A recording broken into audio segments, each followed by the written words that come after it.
A wise man once said, don't save her, she don't want to be saved. And I didn't know how right he was until I started posting female-centered content online.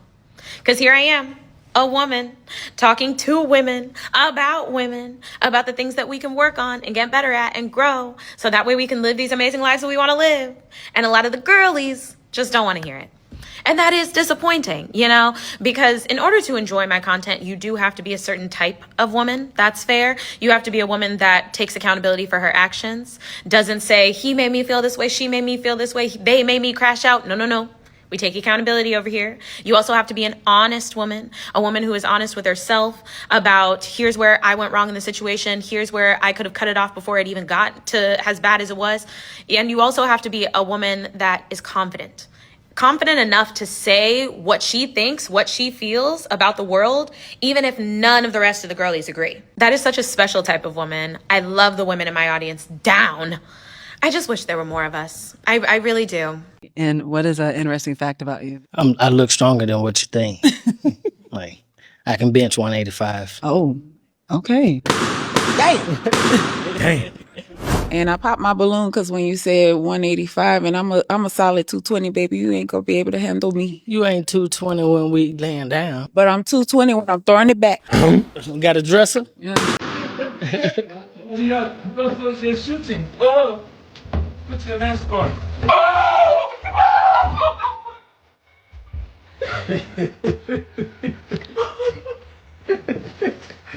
That's my guy. What's all that? Man.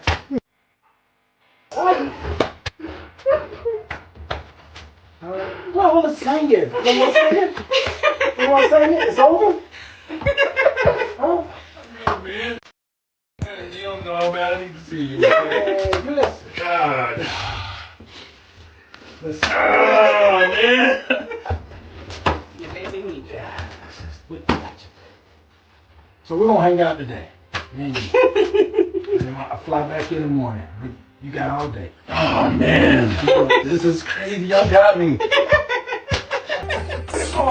Don't date a woman who's comfortable letting you be the man that you don't want to be, because she will keep you right there. She won't challenge your habits. She won't question your discipline. She won't call out your excuses. She won't push you into your purpose. She will accept your bare minimum and make you think that's love. And that's dangerous, because men don't fall off because of pressure. They fall off because of comfort. And a woman who truly loves you, she won't let you stay undisciplined. She won't let you stay inconsistent. She won't let you stay small. She won't baby your potential. She will hold you accountable to it. See, any woman can love you when you just getting by. Any woman can vibe with you while you're comfortable where you are, but the right woman is going to start asking real questions. What are you building? Where are you going? What are you sacrificing? What are you becoming? Because she's not just dating who you are. She's investing into who you're supposed to be. And if she never challenges your growth, she's not protecting you. She's pacifying you. And man, listen to me. The woman you choose will either sharpen you or slowly dull you. She will either push you forward or make you comfortable staying behind. So do not choose the woman who make your excuses feel acceptable. Choose the woman who makes your calling feel unavoidable. Because the wrong woman will love you into mediocrity, but the right one will love you into purpose. So choose wisely. To put it best, I'm saying this. You are like an ex-convict, right? And when an ex-convict looking for a job, marriage, right? Okay, looking for a job, don't marriage. get to have the same peak as me, who's not a criminal, who doesn't have a bad record, right? Yes. But now you've got these women, right, who've been penetrated beyond, right? Calm down. And they still say, no, these women, they still say they want a high value man. No, you're no longer qualified for that. You can't pick from that standards have to what? To dip a bit.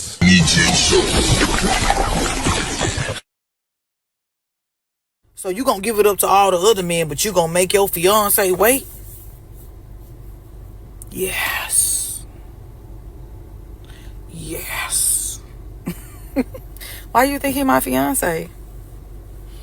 Because he doesn't guilt trip me. He doesn't cross my boundaries. He has self-control. And this is, I think this is part of the problem. She doesn't have any shame. She has no guilt for what she's doing, right? I don't even know if anybody asked you this question. And if they didn't ask you this question, why would you volunteer this information? You know what I mean? Like, this is, even if your fiance is saying, yeah, you know, that's okay. That's all right. You know, I understand that people have had a past life and, you know, that's something that doesn't really matter to me. Why would you then come back and then play in his face and say, yeah, you know, I'm going to make him wait because he considers me, and honestly, he hasn't pressured me into doing it. All these other guys, they pressured me into doing it. They really didn't respect me. And so I felt, you know, pressured into giving it up. I felt like in order to stay with this guy, I need to give him something in order for him to love me, in order for him to accept me. But now I'm out of that stage. And now I'm with this guy who actually considers my feelings. He listens to me. He's somebody that respects me and loves me for me. And I respect him and love him for him. That's why he's my fiance. That's how she's saying it. But how it sounds is much worse. It's, well, I gave everybody else the benefit of me, but the man that's actually investing and pouring into me, he's got to wait for those benefits. And I think what she's thinking is, well, he's going to get the long-term benefit while these men only got my body for a time or two.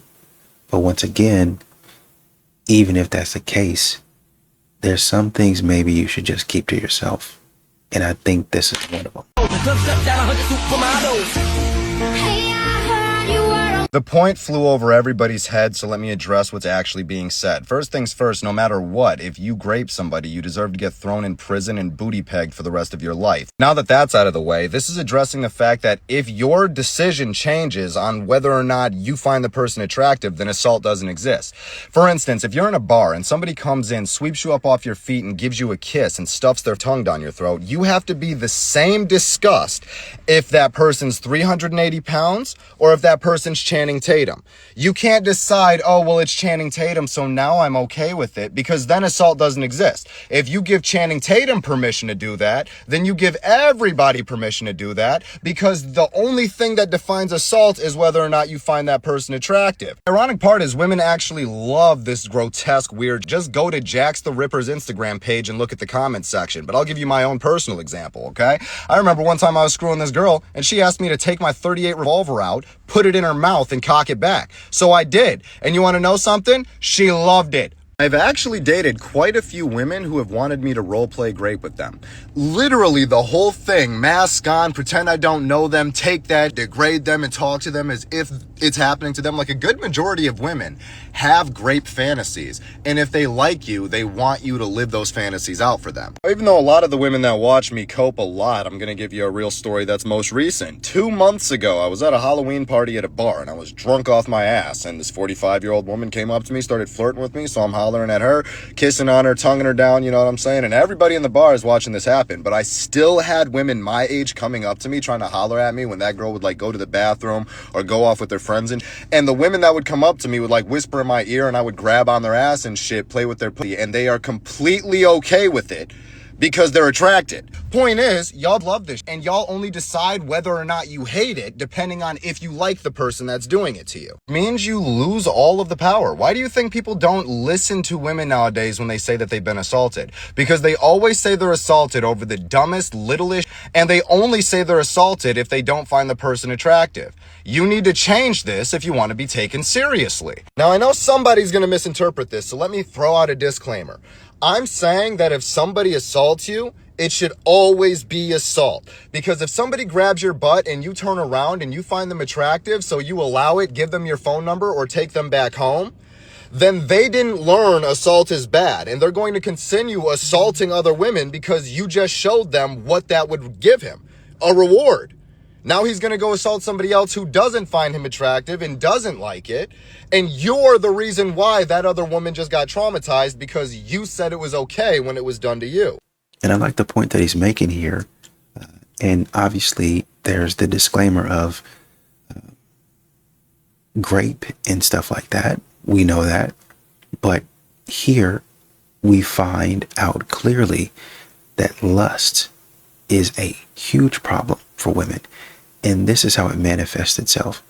I know a lot of times we like to talk about how men look at adult sites and that stimulates whatever lust and stokes whatever lust that they have in their soul, their spirit, their body, their mind, yada, yada, yada.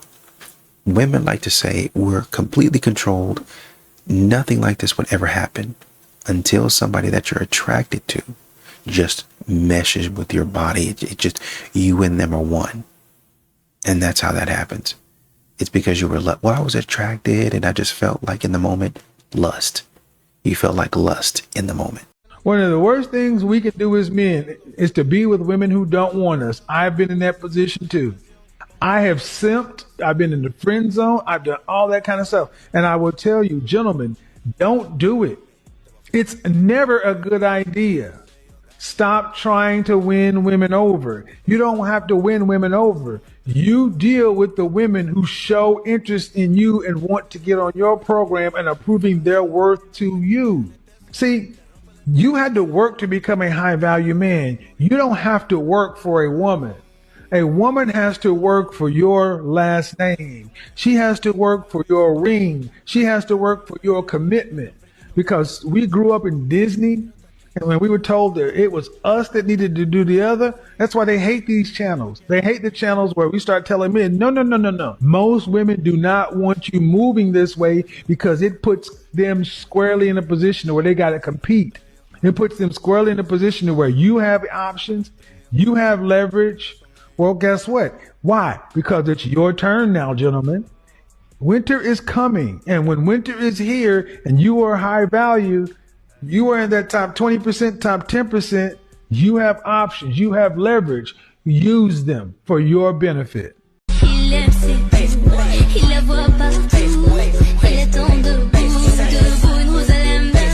So as usual, we've got another fear-mongering liar. According to the CDC, the actual cause of death for women is heart disease, second cancer, third COVID, fourth stroke. You can look it up yourself, okay?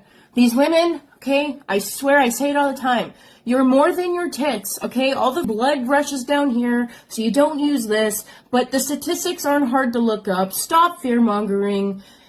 It's pathetic. Put those away. Put those away and go actually do some research before you make ridiculous content like this. It's actually so embarrassing. Because I believe, a lot of us are angry, but our anger as men, it doesn't start as anger. It starts as fatigue.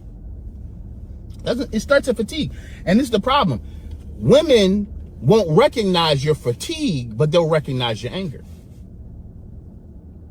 They won't listen while you're talking and saying certain things, but then they'll judge your anger. Is the good man shortage real or just overdue accountability? I don't like that question.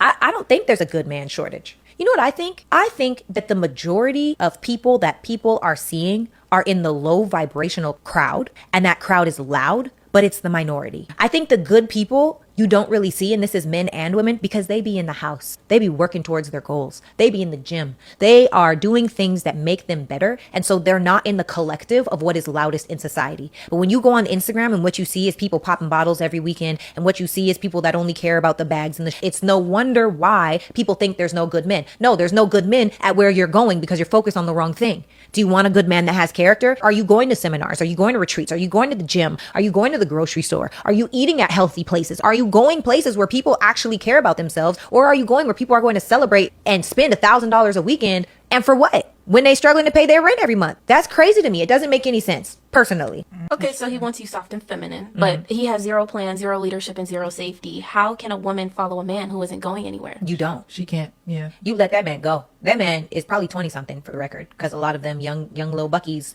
they got life to live. Them YNs, you know, little buckies, they got life to live. And then y'all say y'all have woman intuition. Got it here. Niggas, can y'all start saying your intentions right in the front, like before you even ask for my number? Like, let me know if you just trying to fuck. Let me know if you just want to talk. Let me know if you want every day and not go on no dates. We can be cool. I can catch a little vibe. Let me know if you want me to be your girlfriend. Like, what are we doing? Word of advice, shorty, your mouth disrespectful. The man you want not gonna want you talking like that. That's just crazy, calling another man a... And think about this logically. A lot of women don't understand how the game plays, right? You're telling a man to tell you upfront and honest his intentions, which I advocate for, but most men are not going to do it because it's not easy to... Yeah, that's like you getting around a rich man, not telling him, hey, I'm only with you for your money. You wouldn't do that. The reason why you wouldn't do that because it's going to beat you out the competition. You're going to lose the benefits. So why would any logical man tell you exactly his interest is to in the beginning so you could disqualify him? Wouldn't he play the game how it's supposed to be played, butter you up, take you on some dates, treat you and give you that boyfriend energy just to you for a long time and then find somebody better? And then y'all the same women that get on here and say, I have intuition, I know for a fact, I know this. You don't know, because if he did know some, your ass would have been either married or in a healthy relationship from the man that you desire and respect, but you're not. That's why you're on social media complaining, because all those dudes that you talk to got them cut. Stupid! Women say they're happy without a man because they can't get a man, they can't keep a man. Those are the women talking about stuff. Oh yeah, I'm 50, I don't need no man, I'm happy, I've never been so happy in my life. It's because you can't get a man or you can't keep a man, sis. That's why. So, and the other women hyping her up, oh yeah, women are happier now, women are happier now. You know how happy we are with our dogs? You know how happy we are with no responsibility and no man, trying to touch us and talk to us? It sounds gay. I'm sorry, but it sounds gay. If men walked around and said, you know how happy we are, bro, without women trying to touch us and love up on us and be up in our face, bro, I've never been happier. That's so gay. That is literally gay. So, for y'all to sit up here and to talk about how happy you are without having a male touch, without having a male in your house, talking about, oh, we de-center man. This girl's so male-centered. She's so male-centered. We're supposed to be male and female centered. Y'all do know that's how all of us got here, right? We got here because people was hunching. We didn't get here because people had pets. I'm sorry. Y'all are getting on my nerves with this. Like, y'all are so annoying. The other day, a man looked me in the face and said, Aubrey, why are there so many single women like you in their 30s who complain about how awful it is to date, how bad the modern day dating pool is? Because I'm a man, I'm single in my 30s, I have no kids, and I have so many options out here. You guys just have to, pick better men. And then he said something along the lines of relationships being a walk in the park or something like that. And I'm over here like, what park are you walking through? Because I'm trekking through Jurassic Park with a machete. I'm glad that you're strolling through Central Park enjoying the scenery, but women are out here fighting for our lives. Hey, in theory, I agree with you. Women should pick better men. But you want to know what that would require? That would require men to, be better. But I'm so glad that you're having a great time dating. I fear it's because you are in fact delusional, but hey, go off, King. A woman can leave you because you don't have a job, and the same woman can leave you because you're too busy with your job. Yeah. That's the irony, nephew. Yeah. You can lose her by having nothing, and you can lose her again by trying to build something. Right. Some women don't love the man, they love the convenience. No pressure, no sacrifice, no responsibility. Yeah. They want the benefits of a king without the patience it takes to watch him build a kingdom. Yeah. A broke man is unambitious, a working man is too unavailable, and somehow the man is always the villain. But here's the darker truth. The wrong woman will turn your struggle into a weapon and your success into a crime. Yeah. When you're down, she'll judge you. When you're rising, she'll resent you.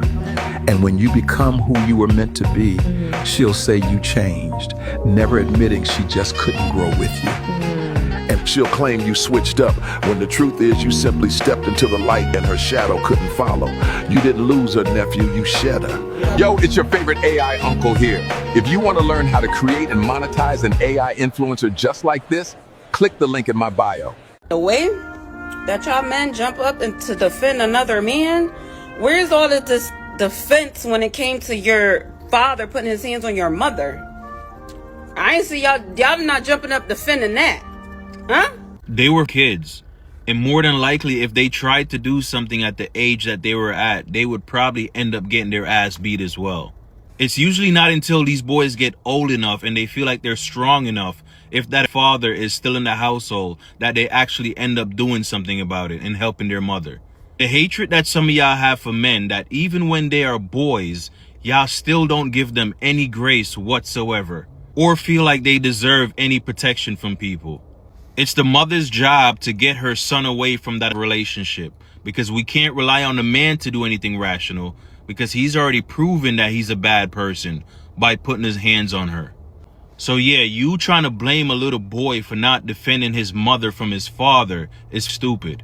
You see all of this, I see you. correct? I do. I am not the type of female to be up in somebody's cheesecake factory. Okay, I know that's what you're used to, brokey on a budget. Time out. Brokey on a budget. All the brokies stand up. So you want to go to Ruth Chris, right? Yes. All right. I feel like Ruth Chris is reserved for women that hold themselves to a bit of a standard that is not quite your level. Because when you walked in here, I promise you right now, something was a little off. I didn't want to say nothing, but since we want to talk about brokey, Stinky, stop playing with me. Why would you say that on camera? Are Hey. you serious?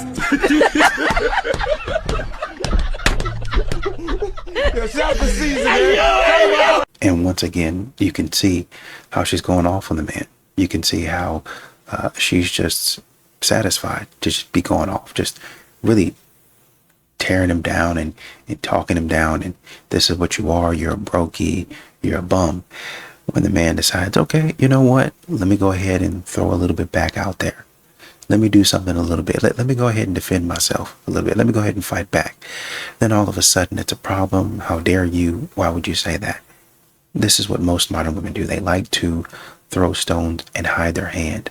But then when the man finds out that you threw the stone and he tosses it back, it all of a sudden shatters your ego. I was married for 5 years, but I was with my husband for 10 years. And I'm going to be honest, I lost a good man because of my mindset of I can compete with a man. Queen vibes, princess treatment. I ain't have to work. I ain't have to do nothing. But my mouth was bad. And I lost a good man. I'm taking that L. I disobeyed every direct order, but I didn't cheat. And I thought like, oh, I'm the perfect wife. I don't cheat. I don't go outside. I don't even get dolled up. But I'm in the house saying, you suck my fuck your mother. Oh, yeah. Fuck everybody. And it's man, the kids we got together type shit. That's how mad I get. I f*** up a whole marriage. I had the that every wanted. And I'm sitting here saying that because it eats me up every day. And I ain't gonna lie, I'm an alpha at the end of the day, and that's what me up. He put me in a soft girl era, but I still had the mindset of an alpha.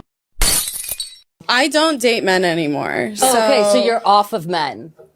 Full les now? I don't see them as people. I don't believe that they should even be allowed to vote. Yeah. That's why we're in this situation, because they're voting. That's what I'm saying. Like, I actually don't think that they should be allowed to vote. I feel there should be a program They start off in jail. Yes, like start off in jail. Start off with no rights. You actually get none, and then you can earn them. And it would be like Tippy could vouch for them, and then you have one vote. Yeah. You can go to the supermarket without your wife. Yeah, I don't feel like they should be allowed to vote until they've proven themselves, and a woman can say, you know what, like I feel like he should be allowed to maybe vote. Let's just focus on how deluded and retarded and entitled and privileged that they are to even live in this space. That microphone you speaking into, who built that? Them doors behind you, who built that? The car you drove in, who made that? The gas you pumped in, who put it there? The food you eating, it's probably some vegans, but who cut that down, packed it up, and sent it to the store for you gonna pick it up? You know what I mean? It's like, but this was the goal. Like, it's not their fault. It's because they're retarded, bruh. They're sheep that have swallowed this. And they think that they're actually saying something thought-provoking, which is literal. I'm going to get a lot of hate for this, but I've got to talk about it, and that's just, it is what it is. I might be separating from my partner. I also have fallen in love with somebody else while being in love with my partner. However, that is not the reason that we might be separating. The reason that we might be separating is because I've discovered that I am polyamorous and my partner might not be. For all you guys that are single right now, this is just proof that it could be worse. You could be married for years in this relationship where you both thought that you were fulfilled. You have children, you start a family, and then something like that just changes within her and she discovers something big like this. I don't know. I think that sounds like a nightmare to most men. Unfortunately, it sounds like this man wanted it to work out, so he found some in between to where it could be a casual kind of thing where they both do things casually casually with other people, she apparently discovers that she wants more with something that she started off as casual, but now is much more than that. This is why, guys, I'm a strong believer that this sort of relationship dynamic does not work. And I understand for you guys, you might have a hard time understanding that because you view being intimate a little bit differently than women do. Women need that emotional connection, and they make emotional connection when they're intimate. They can't handle this, but I'm also not for the whole one-sided thing where because men can handle it, it should be okay. That's not okay either in my book. Maybe the man who comes to you when he is at his lowest point in life comes to you because you are where he feels safe to be himself. Because at the point in society when he feels like he should have everything in order and he shouldn't be at his lowest point, or he doesn't even deserve love or respect, he feels like you will still give him that love and respect. And don't get me wrong, are there men out here that will absolutely use you at their lowest point because they know they can? Absolutely. But here's the truth. All men aren't like that. And another truth is that those aren't mature men. And I'm just here to encourage you that just because that man comes to you at his lowest point in life doesn't mean that he is one of those horrible men that's not mature and that's going to use you. Maybe you're just a safe place. Just saying. First and foremost, let's examine what we might consider the prototypical feminine romantic fantasy, namely Beauty and the Beast. Beautiful Belle explores her Stockholm Syndrome kink and falls in love with her monstrous, aggressive captor, despite his grotesque appearance. The conventional interpretation of this story is that the purity and patience of Belle's love transformed the inhuman beast into a handsome gentleman, who she was somehow able to perceive beneath the surface. It's what's on the inside that counts, right? But this interpretation lacks parsimony. It's actually more straightforward to posit that Belle fell for Beast because he's beastly, it's in his name, not despite the fact he was beastly. Let's consider. We often speak of nefarious men who see women purely as objects of conquest, men who are solely interested in adding another notch in their belts. However, this is not an exclusively gendered practice. Women also see men as objects of conquest, albeit potentially a conquest of a more emotional or psychological variety. Women can and do desire to conquer men, and the paramount conquest of a woman is domesticating the bad, dangerous, unbreakable man into her pet. Well, it is an interesting way to look at it, being that Belle only came across Beast when she went into his house, and his house being an extravagant and a huge castle. You know, she read a lot, and she, you know, people were saying, well, you don't really do anything around this town. You just always got your nose in a book. And the supposed to be the Chad in the town wanted to get with her, and she was like, no, I'm not really interested in that. No matter how hard he tried, you've got the look, you've got the voice, but I'm just not interested in you, right? So she explores and she goes in the woods,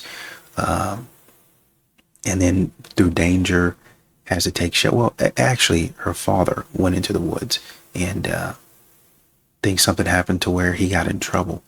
So he got trapped in the Beast Castle. Then she goes after her father, which she finds herself in the castle with the Beast, right? So that relationship is okay. You can take my father, and you know, I'll stay here if you let my father go. Is basically what happened. And through him showing that he was nice to her or anybody, then she said, "Oh, well, he's not so ugly after all, and I can get used to some servants, some friends." Really, honestly and truly, the initial shock of the Beast is what would have driven somebody away.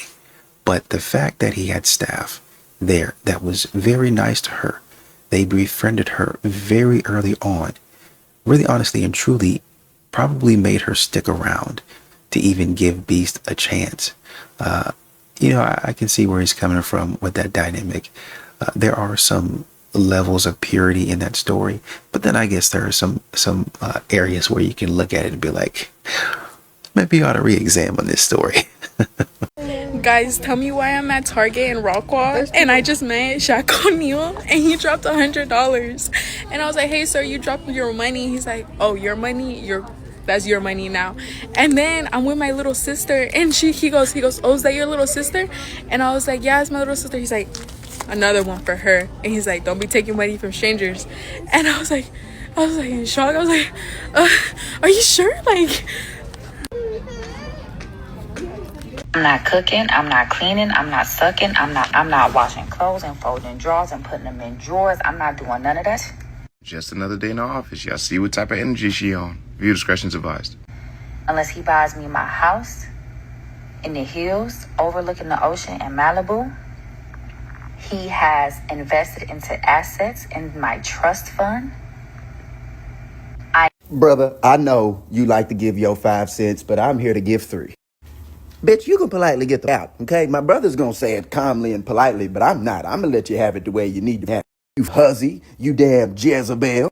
The problem with some of you always want a man to be a husband, but you want to be out here a damn skank on the side of the road thinking, man, talking about buys my house in Malibu, invests in my trust. Let me tell you something. Your ass gonna be walking the streets of Malibu trusting in God, you wouldn't like me. What makes you, do you understand that you have to act like a wife in order to be made a wife, okay? You gotta act like a wife in order to be made a wife. Who's a wife something and they don't know that they have wifely capabilities? What if your food nasty after I marry you? Huh? What if your folding sucks? And you're not sucking, you want loyalty? What? You, ma'am, are going to be looking for a dumbass for a very long time because you're not going to find no man doing that.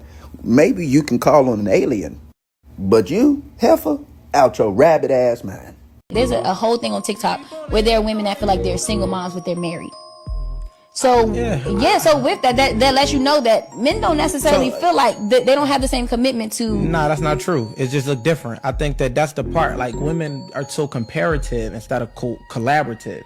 And if a man is going out and his sacrifice is to say that I'm going to do X, Y, and Z to be able to do this for my family, that's his particular method of parenting. Like, I have to take care of my offspring. The maternal nurturing side of being present in those environments, if that's her 8 hours and that's his 8 hours, that's a collaboration. It could go either way. If she got to go out and work, somebody got to get it done. But for the men that's going out to do it, they're not going out to do it to escape their parenting duties. They're going out to do it to fulfill that role as fathers. To the overall point of men not being committed as parents, commitment looks different. As a man, as a father, when I didn't have money, even though I was committed to being present, it was still huge voids that I was not able to accommodate that didn't even make me feel like a good father. Even though I was present and my kids might appreciate that, it was still things that I felt like I was depriving them of. So the give or take comes down to, okay, how much do I have to work to get them the necessities while still giving the time that I have to make sure that I'm present enough so that they feel my presence? But understand that this is the trade-off. I have to do this in order for you to have that. And that's just what it comes down to. I don't compare what a mom do to what a dad do. I look at it as different, and I appreciate what, like, every time I'm like, damn, I'm so happy. As much as I might not get along at certain times, I'm so happy with the things that they're able to do because it allows for me to be able to do these things. Without that, my kid won't have what they need. And it's not of, oh, well, I spend all the money, but she spend all the time, or vice versa. It's really like, I do what I got to do, you do what you got to do, and ultimately, this shared entity that we have gets everything they need. Am I the asshole for calling my husband unreasonable for canceling the holiday trip just because me and the kids couldn't help him in an emergency? Yikes. My husband and I have been together for 4 years. I have 2 kids, 17-year-old male and 19-year-old female, and their half-brother is 3 years old. This past week, my husband had an emergency. Dad had a medical emergency and wanted someone to watch our son. He asked my older son and he refused because he was going out with friends. He also asked my daughter, but she locked herself in her room to study. What? I was at the restaurant with my brother meeting his girlfriend for the first time. My husband ended up taking our son with him to the hospital, and his mom watched him from there. He came home and was lashing out at everybody, calling us selfish and unfeeling. I tried to explain that the kids were busy, but he told me to get the F out. That's right. With that bull. That's right. Because my older son could have skipped the hangout and That's watched his right. brother. And my daughter could have watched her brother while studying instead of locking herself in a room. Yep. He scolded me as well, but I told him I couldn't leave lunch with my brother since he was visiting town and this was the only chance to meet his girlfriend. Yep.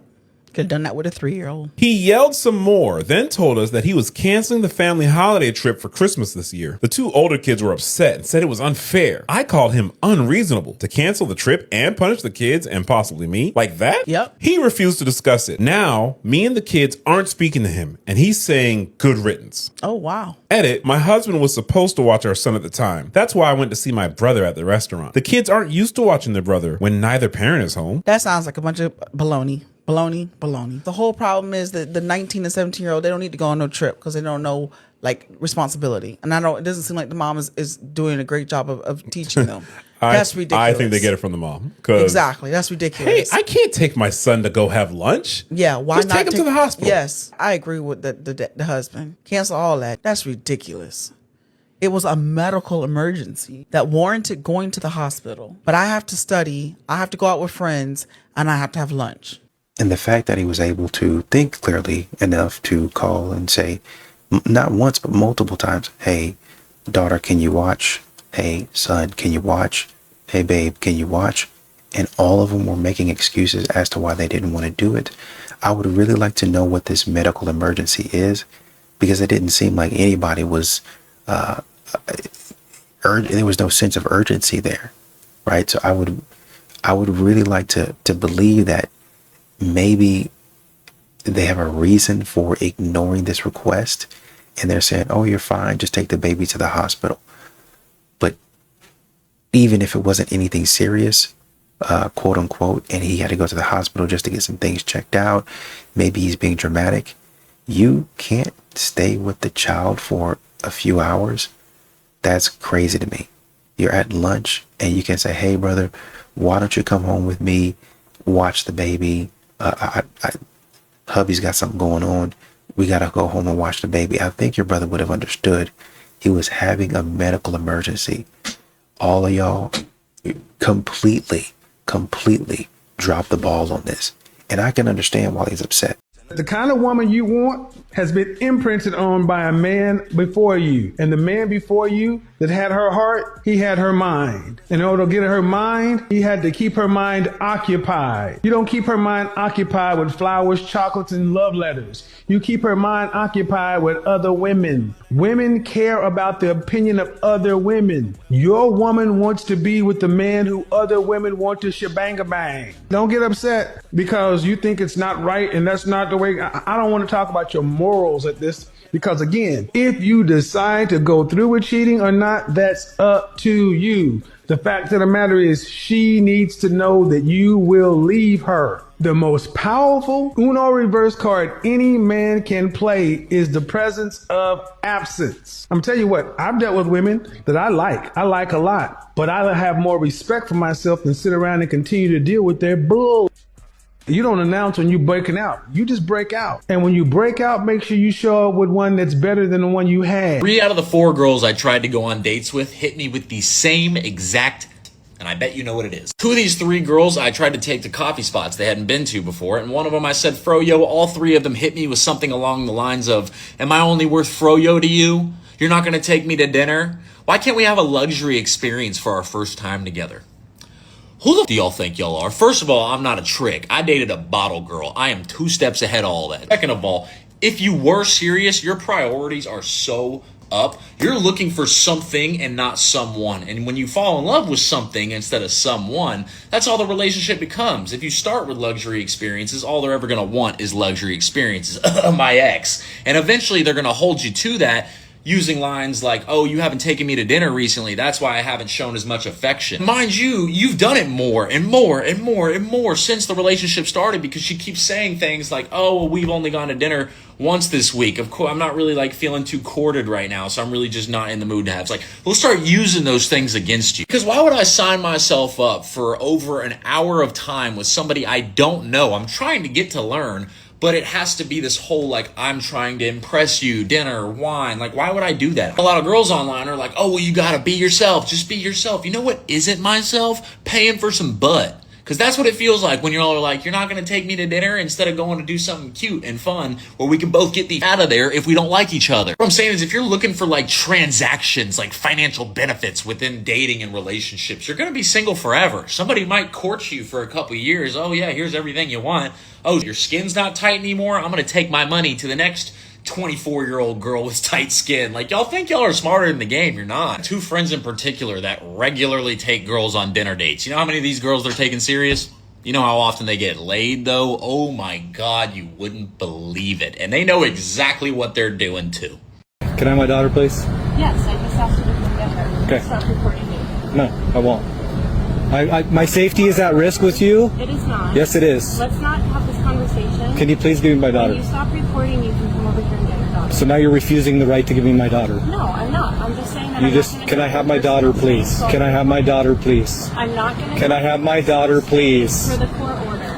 I'm not really... Oh, let's break this down. I'm going to give you some really good, juicy coaching tips so that you do not make these mistakes. I'm Katie, a qualified high conflict co-parenting coach. Credentials on my page. Click the link in my bio to book a call and follow along if you're on the receiving end of post-separation. Now let's get into it. At the start of this video, the gentleman sets his camera up to just record the interaction in general from afar. Now, you can see that they're in public. He doesn't really have to do that, but as he states in the video, he feels like he is unsafe doing exchanges with her, so he wants to do that for his own protection. Now, it's difficult to ascertain from this video, but I do believe he's sincere in saying that. But the ex doubles down. She says she's not going to hand over the child until he stops recording. So he doubles down. He goes and gets the camera to have full transparency that he is recording. Now, I always say to my clients that if you have a really inflammatory, high conflict co-parent and you don't feel safe with them physically, emotionally, and you're worried that they have the ability or the capability to actually lay unfounded accusations at your door, then you absolutely need to be doing public handovers. Just because there's many eyes around and there's going to be CCTV at the buildings, in the car park, wherever you are. It helps you to maintain that private space as well of your home, being that space that you don't want them to infiltrate. You don't want their beady little eyes coming in, looking at everything. It's just a better way of doing it if you feel like you need to. But what should you do if your co-parent deliberately gets out a camera and starts recording you? I want you to put on your best Oscar-winning performance, show that camera that you are the safe parent, you are the child-focused one, and you are the one who is always remaining court safe. So then their video becomes obsolete. It's got nothing in it. And just FYI, that is how you need to be at all times, okay? If you don't know how to do that, then absolutely you need my help, because I teach you how to get emotionally bulletproof to all of this. But after you finish watching this video, just go back and watch that first segment and just look at the child. She's very young. She's probably got trepidation about the whole situation that she's in. She's probably sad about leaving her mum. She's probably excited about seeing her dad. That's a lot of emotion for a small person to be going through. We cannot be having handovers like this. It has to be child focused. It has to be positive. You need to take all your feelings about that other parent, box them off, and keep it happy and positive for the child. We get it. You don't like us. We don't like you, but it needs to be parked and kept positive for the children. Follow along for more, and welcome to the Single Mama Club. So somebody in the comments said that this is reactive. Basically saying he's trying to upset her, so she reacts and he can say she's crazy, right? Somebody else said exactly.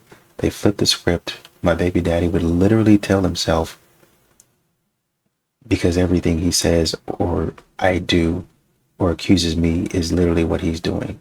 But it's taking me 5 years to figure out his whole game, which is more common than I thought. So I think basically he's accusing me, is what she's saying. He's accusing me of everything that he's actually doing. Even if that's the case, why do you still have the child?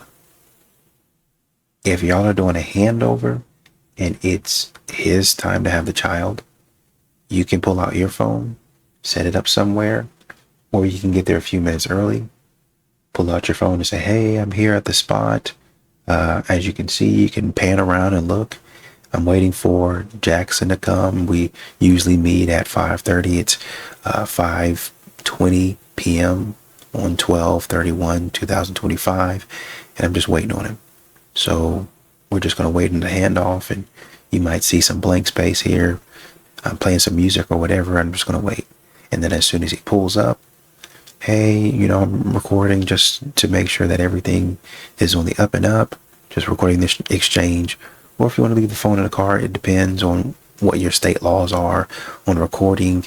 Whatever it is, you have time to think about what you need to do and how you need to do it, right? So even if it was the case that he's acting crazy, you can record and just hand the child over. Okay, the handoff is done. I'm going to get in my car and I'm going to leave, right? So everything after that is on him. And if he continues to act crazy, he can act crazy by himself, as long as you don't endanger the child. So because your friends validate your wrongdoing, you still think you're right? Don't nothing aggravate me more than people who got folks in their corner who validate them doing wrong. But because they validated it, you think that is right. Both of y'all ain't got no sense. Let's just call it spade a spade here. It was wrong. But because you got wrong mindsets in your corner, you think it's right. And then when somebody come in your face and tell you that you're wrong because you ain't never heard that before, because you got nothing but followers behind your back, you think I'm tripping. Okay. Don't worry about me no more. It's cool. Go ahead. Let them tell you you're right. Go ahead. Baby, I promise y'all, I just left a lounge where wasn't nobody in there but single black women dancing by themselves. It got so bad, I saw one woman go get the cook, a man, to go and dance two-step with her. Let me tell y'all something, ladies, specifically black women, because that's my community, right? Y'all, man, not only are y'all going against the design of God, but because you're going against the design of God, baby, you looking desperate. You're thirsty for water. And God is telling you to go to the land of milk and honey where you forgive, heal, and love men again. But you're being hard-headed. Y'all can have that. What y'all single behind, I'm going to the next spot.